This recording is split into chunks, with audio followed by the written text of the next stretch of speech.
এগিয়ে আছেন তিনি। সাফ অনূর্ধ্ব-16 নারী দল নেপালের আনফা কমপ্লেক্স স্টেডিয়ামে ভারতকে ট্রাইব্রেকারে 3-2 গোলে হারিয়ে চ্যাম্পিয়ন হয়। দলের হয়ে নেতৃত্ব দেন মাগুরার মেয়ে অর্পিতা বিশ্বাস এবং বিজয়ী দলের অন্যতম সদস্য ছিলেন মাগুরার আরেক মেয়ে উম্মে কুলসুম।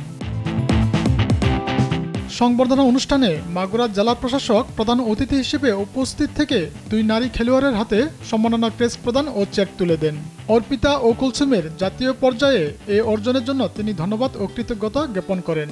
একই সঙ্গে নিয়মিত নারী ফুটবল চর্চাকে উৎসাহিত করতে সকলের প্রতি তিনি আহ্বান জানান। তিনি আরও জানান, আমরা উপরে যেমনটি বলেছিলাম সেদিন আমি উপরে জানাবো, বক্তব্য থেকে শুরু করে সবাইকে জানাবো তোমাদের কিভাবে প্রমোট করা যায়, কিভাবে তোমাদেরকে এগিয়ে নেওয়া যায়। আমরা চাই খেলাধুলায় মাগুরা যে বিখ্যাত সুনাম রয়েছে, মাগুরার মাটি খেলাধুলার ঘাঁটি, 2জন ফুটবলার প্লেয়ার তৈরি হয়েছে। এর আগে সাথীরানি তিরানিরা ছিল। তার মানে কি? তার মানে ভবিষ্যতে আরো তৈরি হবে, হঠাৎ করে কিন্তু তৈরি হয় না।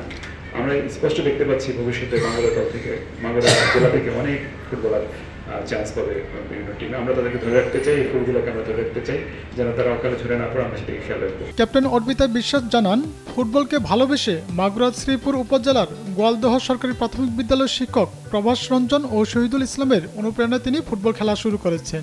এর জন্য সংশ্লিষ্ট সবার প্রতি তিনি কৃতজ্ঞতা প্রকাশ করেন। আজ আমাদের ডিসি সাহেব ডাকছেন এবং তিনি আমাদেরকে সংবর্ধনা দিয়েছে। এতে আমরা খুবই খুশি এবং আনন্দিত।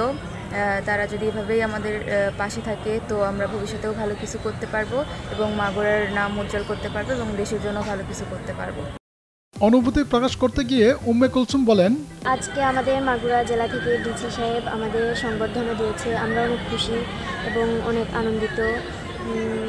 আমরা আরও এরকম করে যদি আমাদের পাশে থাকা হয় তাহলে আমরা ভবিষ্যতে আরও অনেক ভালো কিছু করতে পারবো এবং মাগুরার নাম উজ্জ্বল করতে পারবো এবং দেশের জন্য কিছু করতে পারবো। আর্থিকভাবে অসচ্ছল এই নারী ফুটবলারদের অনুপ্রেরণা দেওয়া কোচ প্রভাস চন্দ্র দেবজ্যোতি বলেন, অর্থনৈতিক দিক দিয়ে অত্যন্ত অসচ্ছল পরিবার। কারো বাবা ভ্যান চালক, কারো বাবা কাঁচা তৈতরকারির ব্যবসা করে। এর মধ্য দিয়ে ওরা অনেক চড়াই উতরাই ডিঙ্গিয়ে এই পর্যন্ত এসেছে।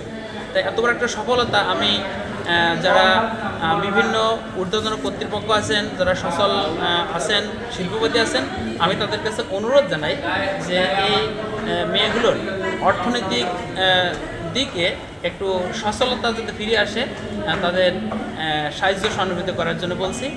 আর তাদের সাহায্য সহানুভূতি করলে পরে আমাদের পরবর্তী যে মেয়েগুলো আছে ওরাও ওদের দিকে উৎসাহিত হবে, অনুপ্রাণিত হবে এবং ওরা ফুটবল জগতে এগিয়ে আসবে।